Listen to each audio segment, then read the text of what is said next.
Model pendekatan kajian sejarah lokal sebagai basis pengembangan media Islam di Indonesia.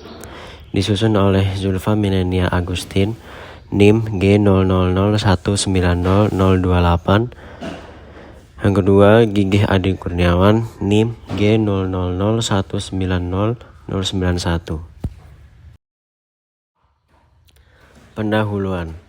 Sejarah nasional dapat dipahami sebagai sejarah yang menjelaskan peristiwa yang terjadi di suatu negara yang berdampak besar terhadap seluruh wilayah negara bersangkutan. Misalnya, peristiwa proklamasi kemerdekaan 17 Agustus 1945, Gerakan PKI 30 September 1965, dan Gerakan Mahasiswa 1988 yang mampu menumbangkan rezim Soeharto atau pemerintahan Orde Baru.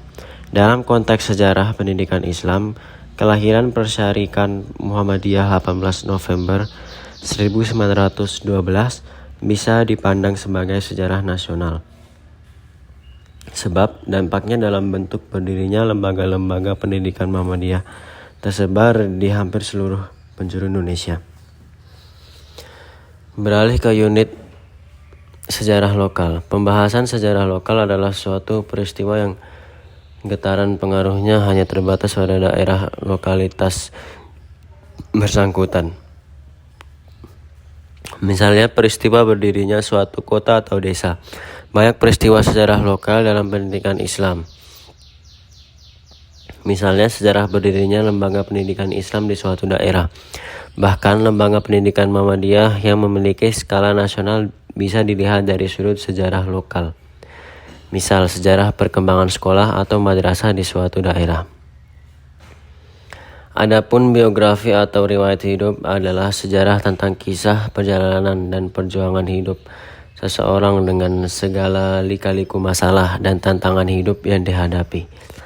Penulisan biografi pada umumnya diarahkan pada orang-orang yang besar yang telah berhasil keluar dari situasi-situasi batas diri dan masyarakatnya dan membawanya ke arah kemajuan yang mengesankan. Contoh penulisan biografi Kiai Haji Ahmad Dahlan dalam kurung 1886 sampai 1923. Biografi Jenderal Sudirman 1916 sampai 1950 dan lain-lain. Menuju penulisan sejarah lokal. Berdasarkan kecenderungan problem dan tema yang diangkat oleh sejarawan, perkembangan penulisan sejarah di Indonesia dapat dipilih menjadi 3 tahap, yaitu penulisan sejarah dari perspektif kolonial, penulisan sejarah dari perspektif nasional, dan penulisan sejarah dari perspektif lokalitas atau kedaerahan. Penulisan sejarah dari perspektif kolonial dilakukan dalam rangka mempertahankan cengkraman tanah jajahan, terutama dilakukan oleh sejarawan Belanda. Benih-benih penulisan sejarah historiografi bercakrawala nasional tumbuh setelah bangsa Indonesia berhasil mencapai kemerdekaan dan terus berkembang sampai menemukan suatu formula yang memadai pada awal dekade 1980-an. Pada tahun 1975 telah berhasil disusun buku Sejarah Nasional Indonesia yang terdiri dari 6 jilid. Setidaknya ada 3 ciri khas yang menonjol dalam perkembangan penulisan sejarah historiografi nasional Indonesia, yaitu yang pertama cakrawala relio magis dan kosmogis yang tercermin dalam penulisan babat dan hikayat telah ditinggalkan dan diganti dengan cakrawala empiris ilmiah dengan alat bantu sejarah kritis. Yang kedua, cakrawala nasiosentris menggantikan etosentrisme. Sejarah Indonesia merupakan kesatuan yang berbatasan kesatuan politik geografis wilayah Indonesia. Cakrawala kolonial elitis diganti dengan bangsa Indonesia secara keseluruhan yang mencakup berbagai lapisan soal sosialnya. Model penelitian sejarah pendidikan Islam lokal. 1. Sejarah awal SD Muhammadiyah di Surakarta. Sejak berdiri 1935, SD Muhammadiyah 1 Ketelan Surakarta dengan nama HIS Muhammadiyah yang kemudian disesuaikan dengan peraturan pemerintah Republik Indonesia menjadi SR Muhammadiyah 1 Ketelan Surakarta. Berbagai tantangan, hambatan, dan cobaan sejak zaman Belanda dan Jepang, masa proklamasi kemerdekaan, era Orde Lama dan Orde Baru, serta reformasi, SD Muhammadiyah 1 Ketelan Surakarta telah teruji dan tetap eksis dalam menyelenggarakan pendidikan yang berkarakter, berkualitas, dan berbudaya mutu. Muhammadiyah berdiri sekitar abad 20. Muhammadiyah didirikan pada hari Tarwiyah 8 Zulhijjah 1330 Hijriah atau 18 November 1912 oleh Kiai Haji Ahmad Dahlan di Yogyakarta. Pimpinan Muhammadiyah Kiai Haji Ahmad Dahlan kemudian mengajukan permohonan kepada pemerintah Hindia Belanda untuk mendapatkan badan hukum dan dikabulkan dengan surat ketetapan pemerintah nomor 81 tanggal 22 Agustus 1914. Pimpinan Muhammadiyah Kiai Haji Ahmad Dahlan kemudian mengajukan permohonan kepada pemerintah Hindia Belanda untuk mendapatkan badan hukum dan dikabulkan dengan surat ketetapan pemerintah nomor 81 tanggal 22 Agustus 1914.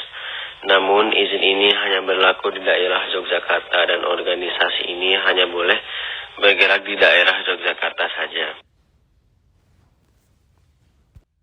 2. Sejarah Sekolah Guru Muhammadiyah di Surakarta. Muhammadiyah adalah salah satu gerakan pembaharuan Islam di Indonesia yang dimulai pada permulaan abad ke-20. Pada saat itu, Timur Tengah mengalami perubahan-perubahan yang dibawakan oleh para tokoh seperti Ibnu Taimiyah, Muhammad bin Abdul Wahab, Jamaluddin Al-Ghazali, Jamaluddin Al-Afghani, Muhammad Abduh, dan Muhammad Rashid Ridho.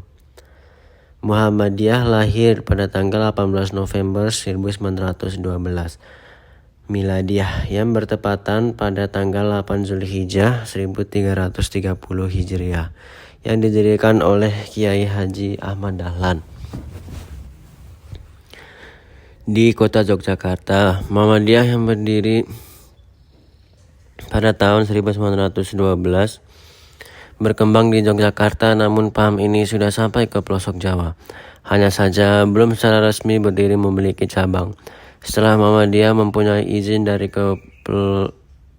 pemerintah Hindia Belanda pada tahun 1921 untuk mengembangkan organisasi ini, maka pada tahun 1921 berdirilah cabang Malang dan Blora, dan disusul cabang Jakarta, Surakarta, Purwokerto, Pekalongan, dan Pekajangan pada tahun 1922. Sejarah masuknya Muhammadiyah di Wuleri secara umum dan masuknya Muhammadiyah ke cabang Wuleri secara khusus diawali dengan adanya seorang guru dari Yogyakarta dan seorang kiai dari Temanggung. Beliau adalah Raden Rahmat, seorang guru utusan pemerintah dari Yogyakarta, dan Kiai Rahmadi dari Temanggung. Berawal dari seorang guru dari Yogyakarta kemudian dan hadirnya seorang lulusan pondok pesantren yang sudah dikenal sebagai seorang kiai. Di dalam dirinya keduanya memiliki ideologi kuat dengan gaya berdakwah yang berbeda, di mana salah satu berdakwah secara birokratis dan yang satu dengan cara keliling dari masjid ke masjid. Akan tetapi misi beliau satu, yaitu menegakkan syariat Islam. Muhammadiyah Wuleri waktu tahun 1930 sampai 1960 masih menjadi organisasi Muhammadiyah yang meliputi Wuleri, Rawasari, dan Ringinarum. Jadi bisa dikatakan Muhammadiyah Desa Penyangkringan adalah embrio dan cikal bakal Muhammadiyah Kecamatan Weleri disebut sebagai cabang. Maka ketua pertama kali yang memimpin Muhammadiyah Kecamatan Weleri adalah Kiai Rahmadi. Paham Muhammadiyah masuk di Weleri bersamaan dengan persebaran perdagangan yang kala itu di Weleri marak dengan pedagang kain dan Klaten yang didagangkan sampai ke Weleri. Muhammadiyah berkembang di Kecamatan Weleri melalui pendidikan. 3. Sejarah pemikiran tokoh pendidikan. Konsep pendidikan Hasan al-Banna ditelaah dari faktor-faktor pendidikan menunjukkan adanya relevansinya dengan sistem pendidikan nasional yang tertuang dalam Undang-Undang Nomor 20 Tahun 2003. Terutama pada tujuan pendidikan nasional, yaitu mencerdaskan kehidupan bangsa serta membentuk peserta didik yang memiliki iman dan takwa serta masih ada yang relevan pada bab yang lain yang dijabarkan pada pasal-pasal di dalam undang-undang tersebut. Hasan al-Banna telah menyumbangkan pemikiran-pemikiran yang terbilang ekstrim bagi sebagian kalangan. Sejalan dengan kegiatan pendidikan tersebut, Hasan al-Banna menawarkan berbagai metode pendidikan yang dapat digunakan sesuai dengan bidang studi yang diajarkan. Di antara metode pendidikan tersebut adalah metode pendidikan melalui teladan, teguran, hukuman, cerita-cerita, pembiasaan, dan pengalaman-pengalaman konkret. Secara keseluruhan, metode tersebut dapat dijumpai dasarnya baik dalam Al-Quran maupun praktek yang dilakukan Rasulullah SAW dalam membina para sahabat dan kader-kadernya. Kesimpulan, uraian tadi menjelaskan pentingnya sejarah lokal sebagai upaya memperluas cakrawala dan memperkaya khazanah sejarah nasional.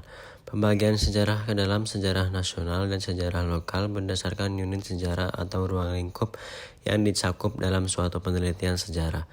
Mengingat bangsa Indonesia terdiri dari berbagai daerah dengan keadaan sosial dan masyarakat yang demikian beragam, tentu telah berdiri lembaga pendidikan Islam di daerah corak yang berbeda. Hal-hal demikian perlu diangkat ke dalam suatu penelitian.